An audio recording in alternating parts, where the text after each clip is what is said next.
बाबा ने निकाली भक्त की पर्ची। बरेली उत्तर प्रदेश का एक ऐसा शहर जहां सुबह की भोर में मंदिरों की घंटियां और बाजारों की चहल पहल एक साथ गूंजती थी।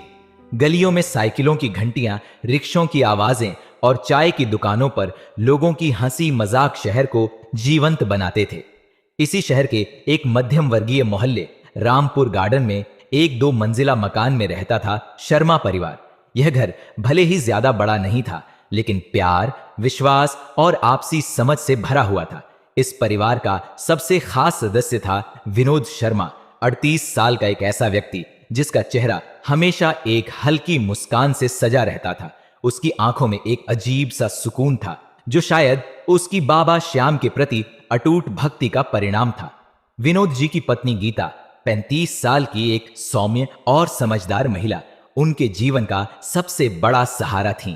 शादी के शुरुआती सालों में गीता को बाबा श्याम की भक्ति के बारे में ज्यादा नहीं पता था, लेकिन विनोद के साथ खाटू श्याम की यात्राओं ने धीरे धीरे उनके मन में भी बाबा के प्रति श्रद्धा जगा दी थी। विनोद और गीता के दो बच्चे थे। 12 साल का राहुल, जो अपनी उम्र से ज्यादा समझदार था और स्कूल में हमेशा अव्वल आता था, और 8 साल की प्रिया, जिसकी मासूम हंसी घर में खुशियां बिखेर देती थी। दोनों बच्चे अपने माता पिता की तरह बाबा श्याम के भजन गुनगुनाते थे और खाटू श्याम की यात्रा के लिए हमेशा उत्साहित रहते थे। दोस्तों, वीडियो में आगे बढ़ने से पहले अगर आप खाटू श्याम जी के सच्चे भक्त होना तो वीडियो को लाइक और कमेंट बॉक्स में जय श्री श्याम लिखकर अपनी अर्जी जरूर लगा देना। तो चलिए अब आगे बढ़ते हैं। विनोद का एक बड़ा भाई था, सुनील शर्मा, जो 42 साल का था। सुनील का कपड़ों का व्यवसाय था और उसका शोरूम शर्मा क्लॉथ्स बरेली के सबसे व्यस्त बाजार में था। सुनील की पत्नी स्वाति एक संपन्न परिवार से थी और उनके 3 बच्चे, 15 साल का आयुष, 13 साल की काव्या और 10 साल का विवान भी उसी घर में रहते थे। शर्मा परिवार का यह 2 मंजिला मकान, जो करीब 150 गज में बना था, कई सालों से उनके सुख दुख का साक्षी रहा था। विनोद का व्यवसाय जूतों का था। बरेली में उनका शोरूम शर्मा फुटवियर शहर के सबसे लोकप्रिय जूता दुकानों में से एक था। उनकी मेहनत और लगन ने उन्हें न केवल एक सफल व्यवसायी बनाया, बल्कि एक ऐसा इंसान भी जिसे लोग सम्मान की नजर से देखते थे। विनोद ने कुछ साल पहले एक मैन्युफैक्चरिंग यूनिट शुरू की थी, जो स्थानीय स्तर पर काफी मशहूर हो चुकी थी। इसके अलावा उन्होंने दिल्ली में एक स्टार्टअप भी शुरू किया था, जो धीरे धीरे अपनी जड़ें जमा रहा था। लेकिन विनोद की जिंदगी का सबसे बड़ा आधार थी उनकी बाबा श्याम के प्रति आस्था। हर 2-3 महीने में वह अपने परिवार के साथ खाटू श्याम जी के दर्शन के लिए राजस्थान जाते थे। यह यात्रा उनके लिए केवल धार्मिक कर्मकांड नहीं थी, बल्कि एक आध्यात्मिक अनुभव था, जो उन्हें जीवन की हर चुनौती से लड़ने की शक्ति देता था। गीता भी अब इस यात्रा की उतनी ही उत्साही थीं जितने विनोद। बच्चे मंदिर के रंग बिरंगे झंडों, भजनों और प्रसाद के बीच खो जाते थे। विनोद और गीता की शादी 15 साल पहले हुई थी। गीता एक मध्यम वर्गीय परिवार से थी और उनकी सादगी ने विनोद को पहली मुलाकात में ही प्रभावित किया था। दोनों की शादी एक पारंपरिक अरेंज मैरिज थी, लेकिन समय के साथ उनका रिश्ता प्यार और विश्वास के मजबूत धागों से बंध गया। गीता को शुरू में विनोद की बाबा श्याम के प्रति दीवानगी थोड़ी अजीब लगती थी। वह कहती थीं, आप हर बात में बाबा को क्यों याद करते हैं? क्या बिना बाबा के कुछ नहीं हो सकता? विनोद हंसकर जवाब देते, गीता, बाबा मेरे लिए सिर्फ भगवान नहीं, मेरे दोस्त हैं। जब मैं उनसे बात करता हूं तो मुझे लगता है कि वो मेरी हर बात सुन रहे हैं। गीता को यह बात पहले मजाक लगती थी, लेकिन जब उन्होंने विनोद के साथ पहली बार खाटू श्याम मंदिर का दौरा किया तो कुछ बदल गया। मंदिर का शांत माहौल, बाबा की मूर्ति की आंखों में छिपा अपनापन और भक्तों की भक्ति ने गीता के मन को छू लिया। उस दिन से गीता भी बाबा श्याम की भक्त बन गई। विनोद और गीता का रिश्ता सिर्फ पति पत्नी का नहीं, बल्कि 2 दोस्तों का था। गीता विनोद के हर फैसले में उनका साथ देती थी, चाहे वह व्यवसाय का जोखिम हो या परिवार की जिम्मेदारियां। गीता के मायके से शादी में कुछ आर्थिक मदद मिली थी, जिसे लोग दहेज कहते थे, लेकिन विनोद ने उस पैसे को कभी अपने लिए इस्तेमाल नहीं किया। उन्होंने सारा धन गीता और बच्चों के नाम पर फिक्स्ड डिपॉजिट और अन्य निवेशों में डाल दिया। विनोद का मानना था कि यह धन उनके परिवार की सुरक्षा के लिए है, न कि उनके व्यक्तिगत लाभ के लिए। सुनील और स्वाति की शादी को 18 साल हो चुके थे। स्वाति एक संपन्न परिवार से थी और उनकी शादी में मायके से काफी धन आया था। सुनील ने उस धन को बच्चों के भविष्य के लिए निवेश में डाला, जो एक समझदारी भरा फैसला था। लेकिन जब उनके व्यवसाय में नुकसान होने लगा तो स्वाति को लगने लगा कि शायद उस धन का इस्तेमाल करना चाहिए था।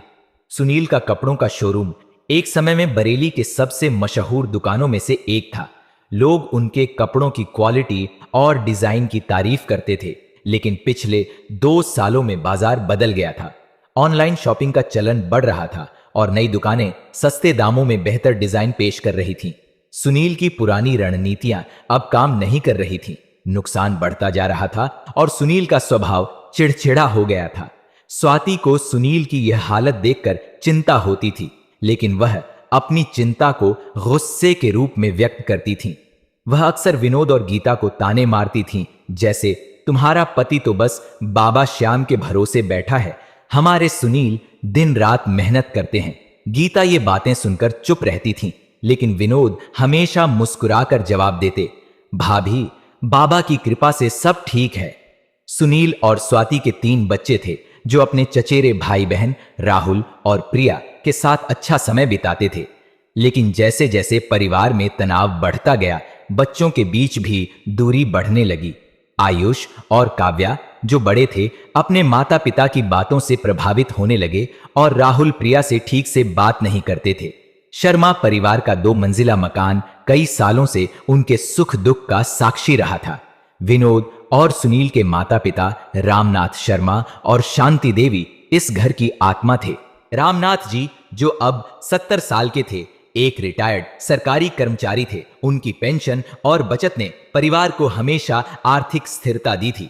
शांति देवी 65 साल की एक धार्मिक महिला थीं, जो हर सुबह हनुमान चालीसा पढ़ती थीं और घर में सकारात्मक माहौल बनाए रखने की कोशिश करती थीं। रामनाथ और शांति दोनों बेटों से बराबर प्यार करते थे, लेकिन सुनील के चिड़चिड़े स्वभाव और स्वाति की तीखी बातों ने उन्हें परेशान कर दिया था।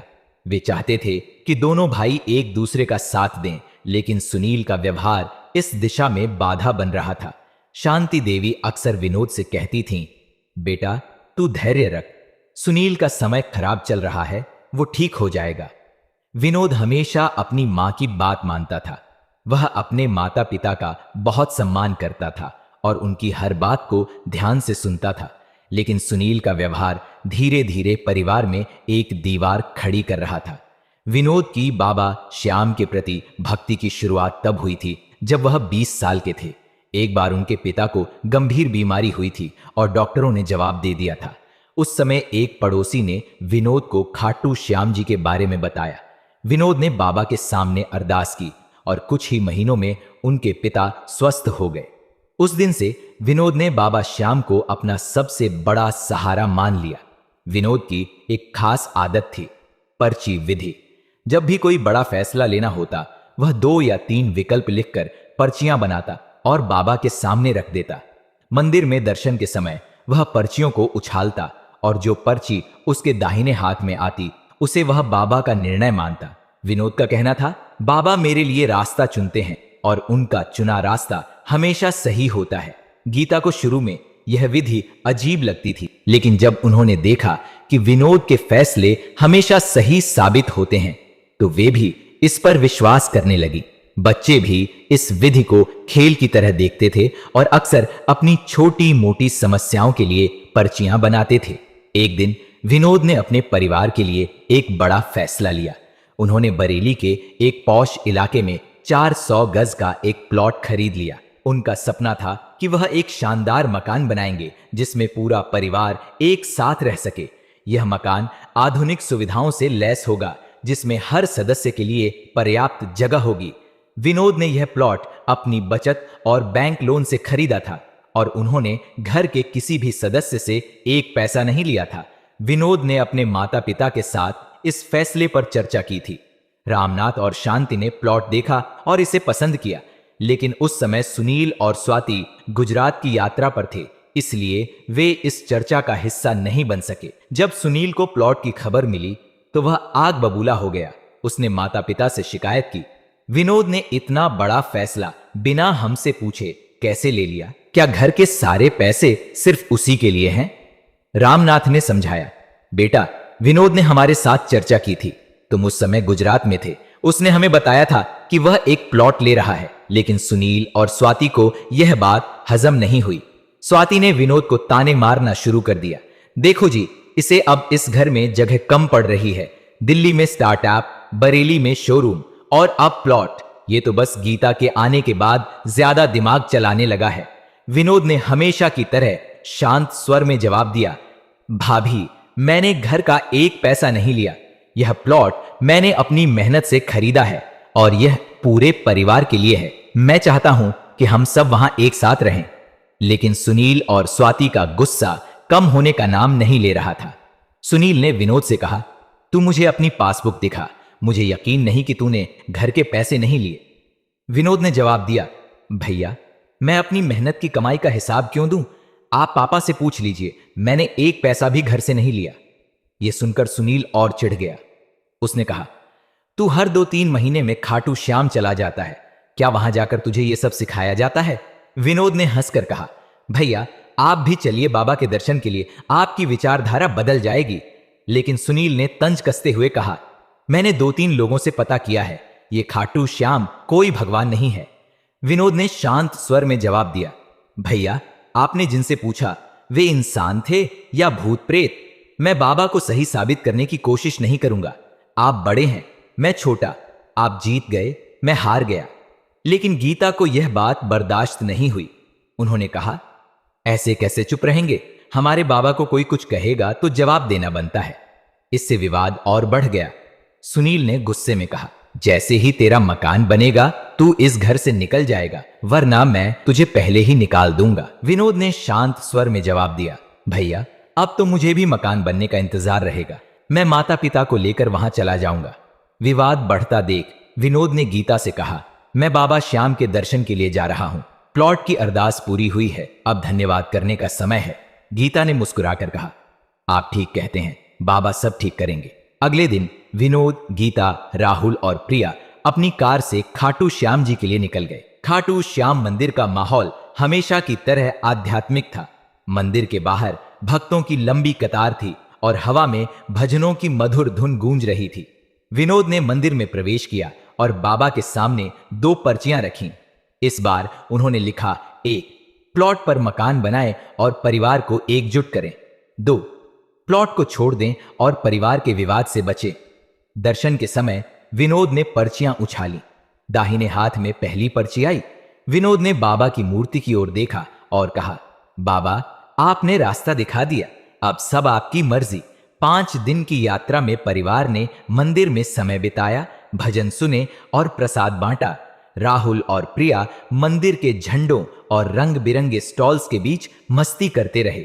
गीता ने विनोद से कहा, मुझे लगता है बाबा ने जो पर्ची चुनी वो सही है, हमें परिवार को एकजुट करने की कोशिश करनी चाहिए। विनोद ने मुस्कुराकर कहा, बाबा जो करते हैं अच्छा ही करते हैं। यात्रा से लौटने के बाद घर का माहौल और बिगड़ चुका था। सुनील ने एक बड़ा जोखिम उठाया था। उसने एक बंद हो रहे शोरूम से सस्ते दामों में कपड़े खरीद लिए थे, लेकिन बाद में पता चला कि कपड़े खराब क्वालिटी के थे। इस सौदे में सुनील को भारी नुकसान हुआ और उसने अपने पिता से भी कुछ पैसे उधार लिए थे।